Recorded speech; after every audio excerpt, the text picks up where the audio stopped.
All right, welcome everybody. Thank you for joining us yet again for another one of our candidate interviews. I am Rhonda and I'm with Our Revolution Washington. I'm joined today with Courtney Love, and she is our vice chair. And we are going to be interviewing Frank Wallbrown. He is running for Washington Commissioner of Public Lands. Welcome, Franklin.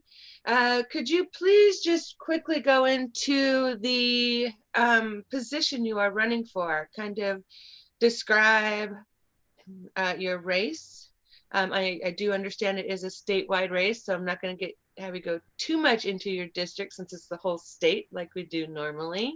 But then also tell us what made you run? What made you actually say, okay, I want to run for this seat?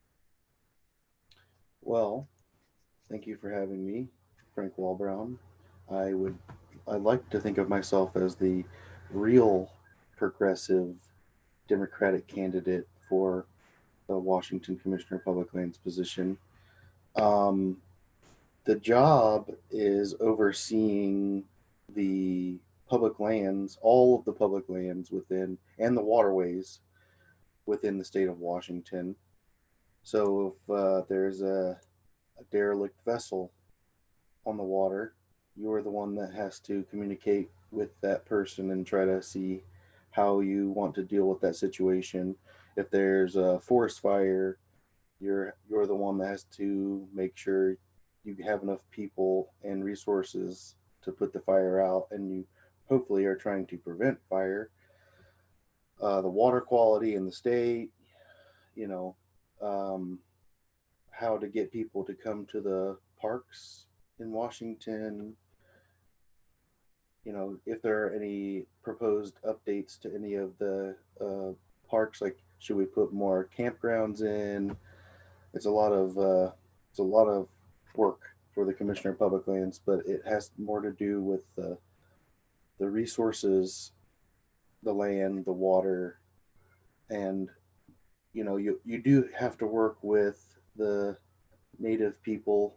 You do have to work hand in hand with the native people of the state. That's a very important part, making sure that they're being heard, and inadvertently your policies will affect the wildlife and the people of the state. And I ran because here in Washington they waived the filing fees, so come I thought I needed to step up and run for something. And I didn't want to run for something that was hyper local because I would feel a lot like a carpetbagger because I'm from South Central Ohio.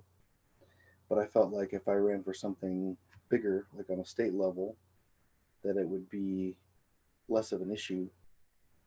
And I also was looking around at the state level stuff, and I know that I have a science degree and a math degree, so I thought the Commissioner of Public Lands was a good fit. As far as the race is concerned, I'm running against the incumbent Democrat Hillary Franz, who unfortunately takes a lot of corporate money. And one of the biggest things that I've heard people talk about with Hillary Franz is they're not happy with her chemical spraying uh, all over the state of Washington. And specifically, I know that glyphosate has a very bad, it dries out vegetation. So it actually makes all of the vegetation in Washington more susceptible to forest fires, which is obviously not what you want to do. And so it also leaches into the water of Washington, and then it makes people sick. So then it makes people go in debt because of illness. So there's a lot of intersectionality that we can discuss, but that's basically I'm trying to, number one, quit spraying all these toxic chemicals across Washington, specifically glyphosate, and then I'm also trying to stop all the clear cutting in Washington, which I hope can be remedied with industrial hemp. And I think with trying to utilize industrial hemp, we could create a lot of living wage jobs, which I think you could roll into some sort of a Green New Deal, trying to create more jobs, not only with industrial hemp, but trying to go towards green alternative energies. So that's my little spiel. Thank you. That's great. Thank you. Go ahead. I beat you. No, I'll hand it back to you, Rhonda. But I did want to say that I like that both of your degrees kind of suit the job. Thank you, Rhonda. Yes, excellent. Thank you so much. So one of the first things we talk about here, and we are pretty passionate about, is anti-corruption and election reform and the big money in politics. So one first question for you is, how are you raising your funds? Do you plan on or have you taken any PAC money? If so, who were those PACs? And do you plan on taking any like super PAC money? Do you have any money you will not take? So, of course, I'm not going to take any PAC money. But to be fair, right now, I have zero funds. There's no money in my war chest, as the Democrats like to say. Um, the and what as the regular centrist corporate Democrats like to say. Um, so obviously that's not an issue right now. But I I've told everyone that I can that I'm not going to be taking corporate money, and I have no plans whatsoever, unequivocally, to take any corporate money. Excellent. Thank you. Well, yeah. Do you how do you feel about, so one piece of our elections, especially in Washington State, we just have the top two. We have a jungle primary, and the top two that make it through get to go on to the general. And that tends to be limiting for voices that don't often get heard, or if you're not like the top two established party candidates. How do you feel about like a ranked choice voting system or a star voting system? Um, do you feel like changing the way our elections are today would be beneficial? Yes, I believe that we need to be moving towards ranked choice voting and or star voting with proportional representation. And I know that it's difficult for us at this moment in time to be able to implement those things. But I am hopeful here in Washington because there are a couple places, and I believe Tacoma is already trying to implement ranked choice voting once again. And I believe Courtney would be the one that would know more about how Tacoma is going with ranked choice voting. We're nowhere closer than I think there are places who are closer to it in Washington than us by far. Tacoma has a bit of an extra burden because of unfortunate circumstances around our previous attempts. Mm. Excellent.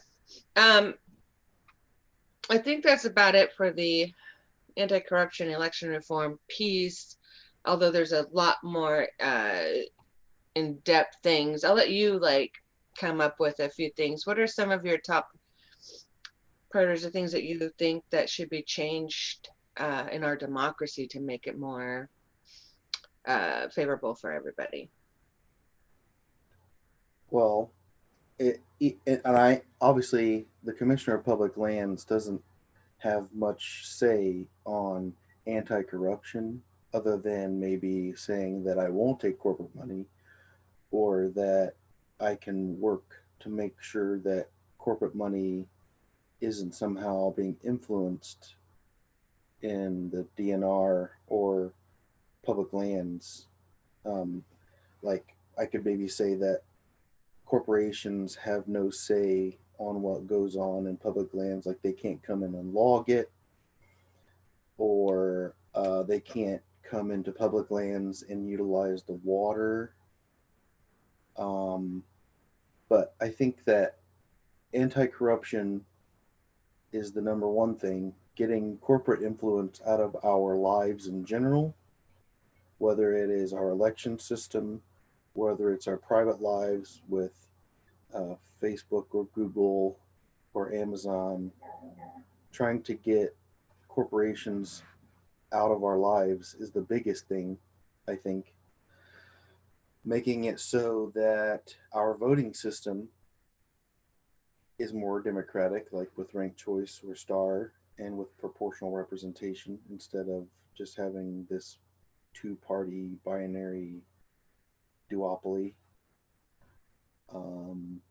democracy. Excellent. I mean, I don't know how to get people to be more involved with the Commissioner of Public Lands specifically, but I would. That is one thing that I think people don't feel like they're getting heard, so then they kind of just shut off and they become apathetic. Thank you so much. I want to give Courtney her turn. It's your turn. Oh, okay, thanks. Well, I usually ask probing questions about district to start with, but it's Washington. And there is quite a climate shift from one side to the other, both in literal climate and in politics. But one of the things that I personally am invested in is within our forests, our fungus. I'm a big mushroom hunter. And in that, in my passion for fungus, I have come across the suggestion that our forests are worth more than the trees. How would you, and at the same time, American history pre-colonization, the Native Americans, indigenous people here, they managed the land here. It just didn't look like fields and rows of crops. So how do you promote a balance of land management and conservation versus, there's two phrases, but like one is saying don't touch and one is saying you can use this but not in destructive ways. Like where do you find the balance between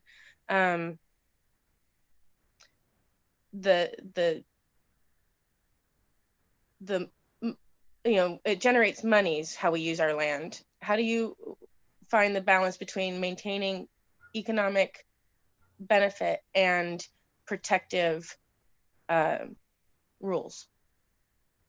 I think this is probably one of the areas where you would have to find experts on each thing and get their specific input. But I think it's hard. I think it's hard to do that, especially in the time that we are now, where it's very like slash and burn, monocrop, So I think trying to get people to come together and realize that we can't be doing things the same old way, and educating people and telling them like the forest is more than just the trees. There are people who want to go out and enjoy mushroom hunting, and that mushrooms are a vital part of that forest and the health of the other vegetation, including the trees. So that the balance, I think, is something that I would have to discover with the help of others. I definitely know that I wouldn't be able to do that on my own. Thank you.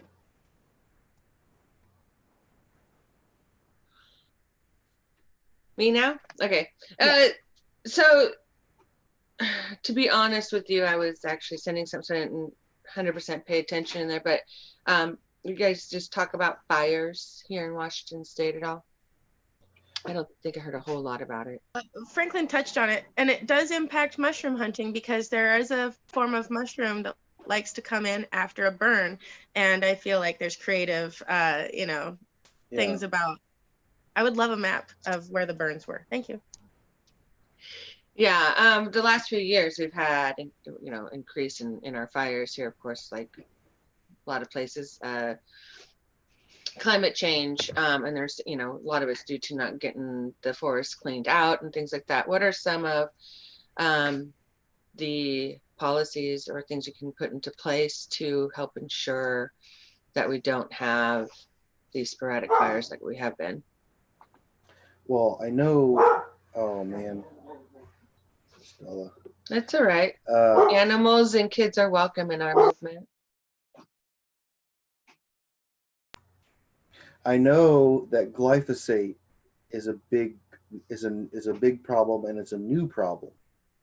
I know that glyphosate is being sprayed all over the state to manage the forest and the vegetation.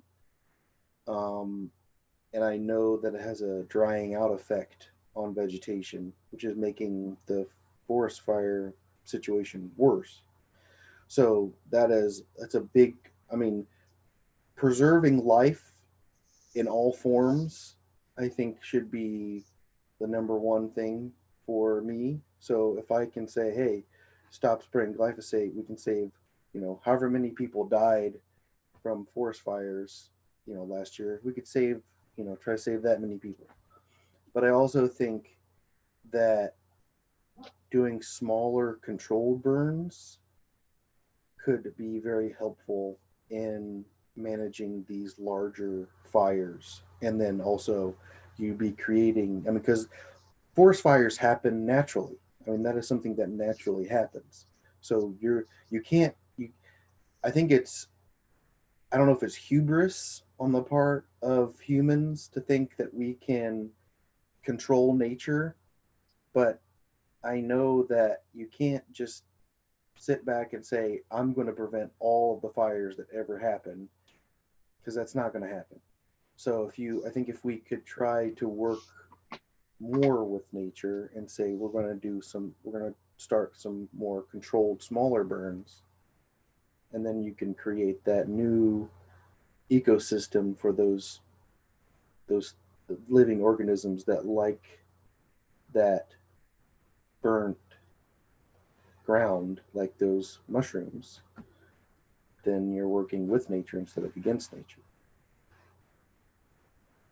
Excellent. I love that you talked about hemp earlier, especially when it comes to timber and and our use here and the clear cuttings. Can you go a little bit deeper into that?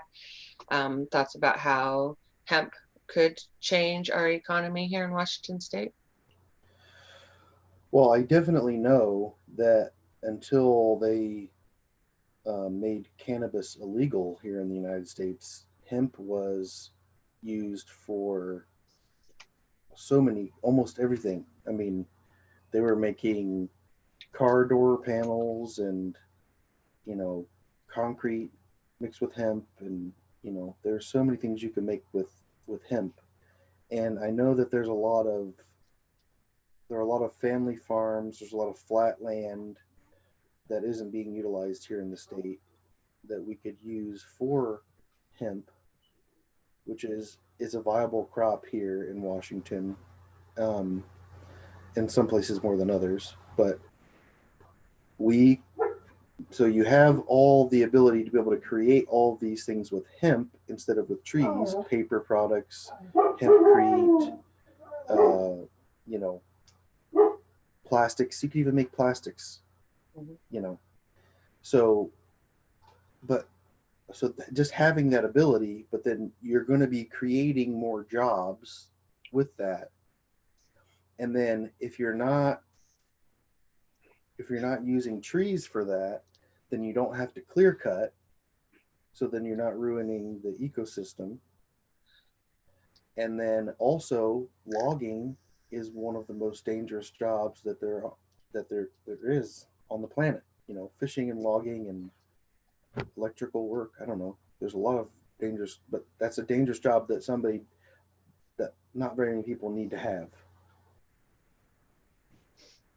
Excellent. Thank you. Do you have a suggestion for how to if we're reducing logging demands, um, do you do you have a transition suggestion? Maybe a automatic opt-in to a hemp co-op or something? Yeah, I mean, I think an obvious transition from logging. I mean, if you're going to be utilizing hemp instead of trees, then obviously a transition into the hemp industry, where I mean, you could say, it, we're going to let you keep, we're going to transition you out of your logging job, whatever it is. We're going to say we're going to phase it out over so many months or whatever it is, and then we're going to start building these hemp cooperatives, which I think, we need to increase democracy. You have to be creating fairness at all levels and having cooperatives, worker owned cooperatives, as well as, you know, having opportunities for people to have, even before you get to the cooperative phase, you're still going to have to take input from the loggers themselves. Like, it's, what do you want to do? You can't just say, oh, we're just going to transition you, but you can talk to them before you make any of these decisions and say, what do you want to do? Do you want to, we can help you. Do you want to transition to a new hemp cooperative job, or do you want to do, have you always dreamt of doing something else, and maybe we could help you do that? Educational opportunities. Right. It goes beyond educational opportunities, because it's one thing to say, oh, we're going to educate you, and then you can go be off on your own and try to find your own job. But I think having some, we could be an example for the rest of the United States and try to have that jobs guarantee built into all of this transitional stuff that we want to happen. Sounds great. Thank you. Excellent. So another big piece is water. So let's delve into that a little bit. I'm sure you've been researching and looking into the different waterways that we have in Washington State and what all kind of pertains to the position you're running for. A lot of our lakes and are polluted. We have some rivers that, get dumped sewage into from time to time and all that good stuff.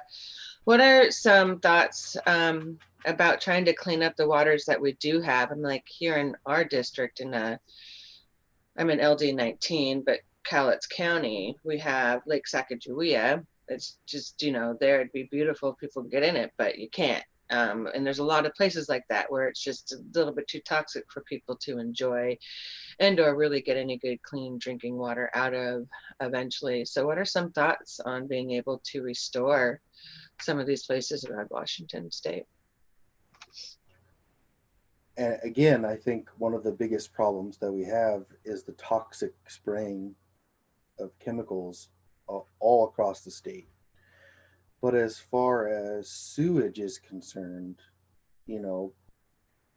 being able to increase gray water usage, I think, could be very helpful. And having adequate black water treatment and holding facilities.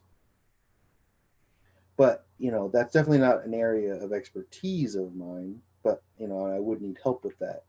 But I know that, people, I think we people in general tend to, I think maybe, I don't know if it's just a US thing or if it's a people thing in general, like, we tend to like just put things into the ground or into the toilet or in the sink or throw it outside and just forget about it. And so I know one thing, like I have an ex-father-in-law. He would take all of his used motor oil and he would dump it out all over his house so he would get the weeds to stop growing. So I think one one of the very important things that we can do is try to educate people on why you should not be doing that, because obviously that's going into your drinking water and into the water, into your lakes and rivers that you want to maybe play in, and all the wildlife that are going to be affected by that.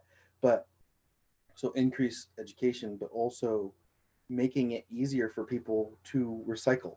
I don't like I guarantee you that if you go into our neighborhoods, into our cities, into our towns, and you ask people, where do you go to recycle this thing?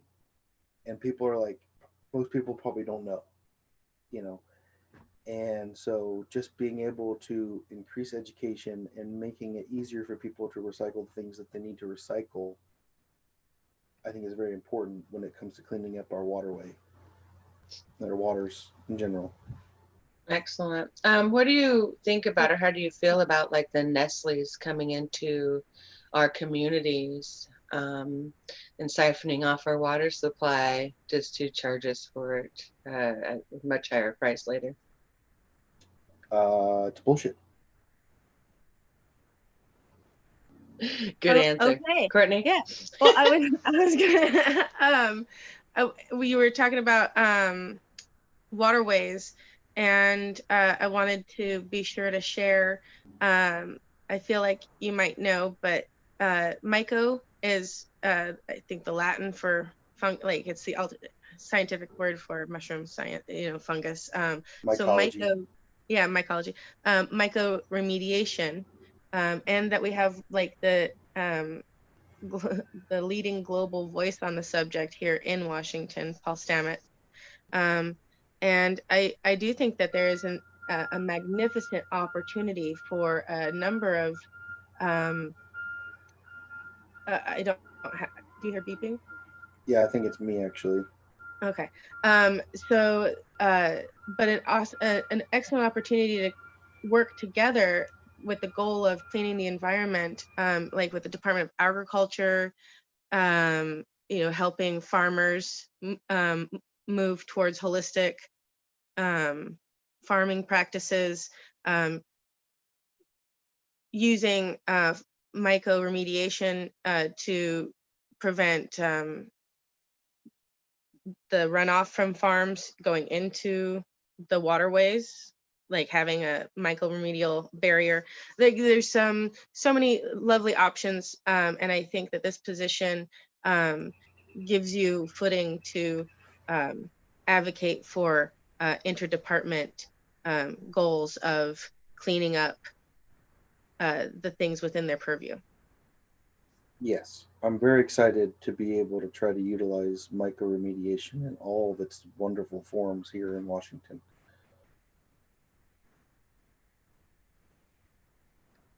There, that's easy answer. He's like, yes, okay. All right. I do want to give you an opportunity. I know we didn't get in depth as we do it a lot with a lot of candidates, because yours is more narrowed.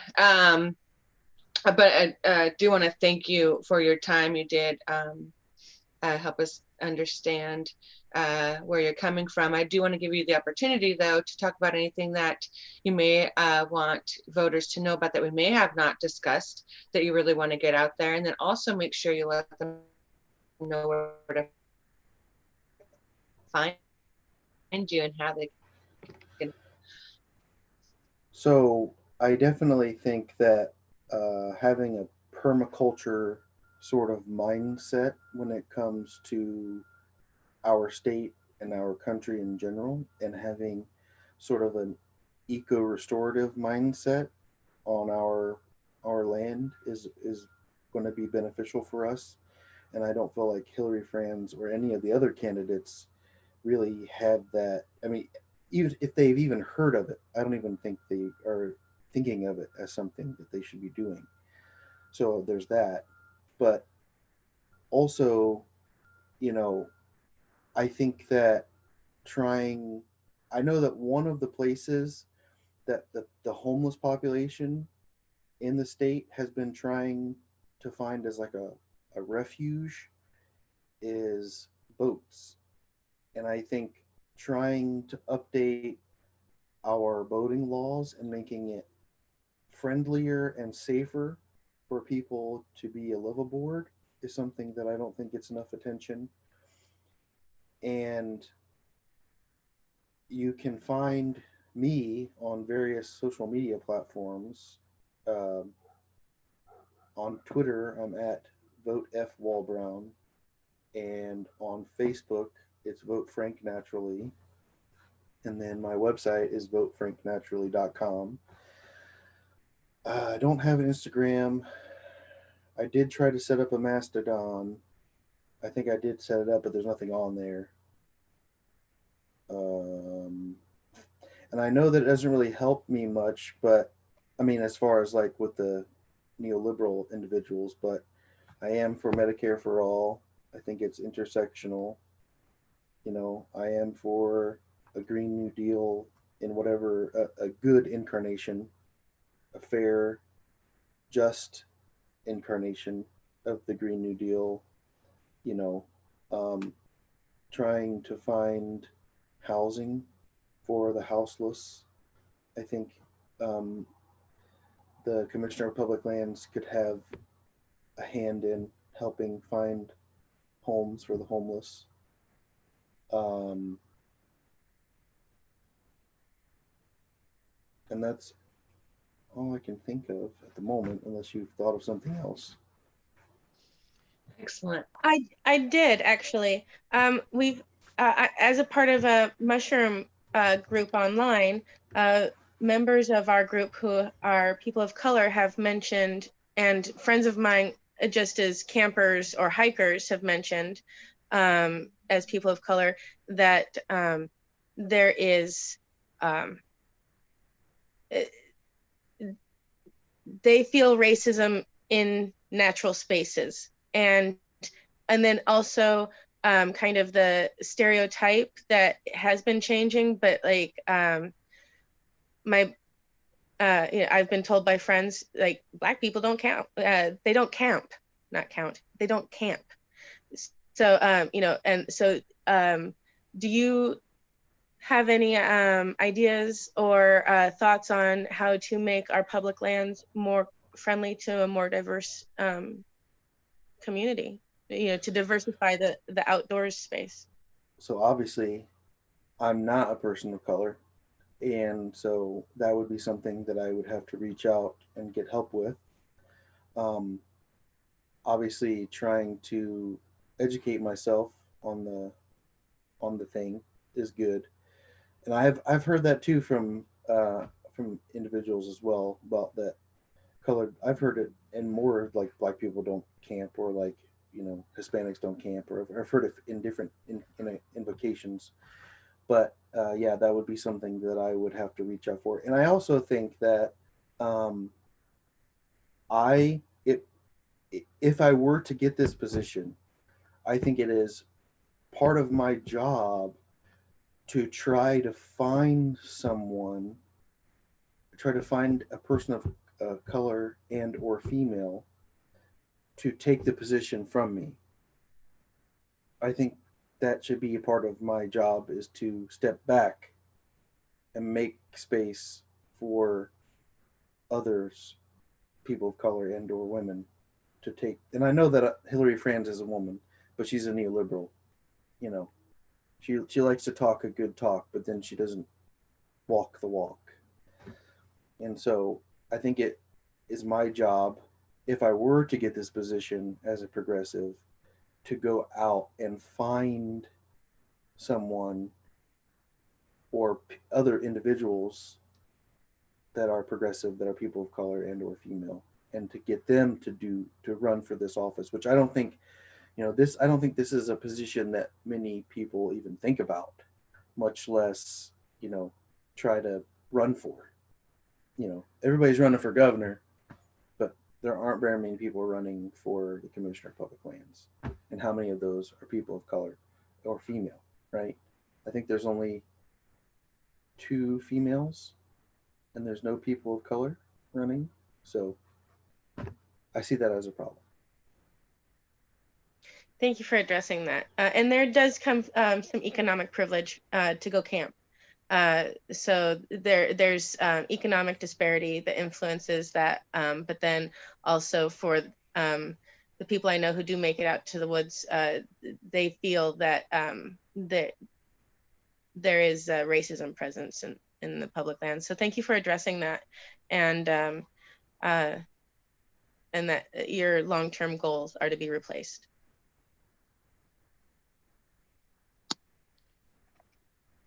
Thank you again so very, very much for joining us. And thank everybody for joining us and viewing and listening to what Frank Wallbrown would like to bring to Washington's Commissioner of Public Lands. Join us again. We have a few more interviews coming up, and so we will see you there. Franklin, hold on 1 minute while we end this, and we'll see you guys later.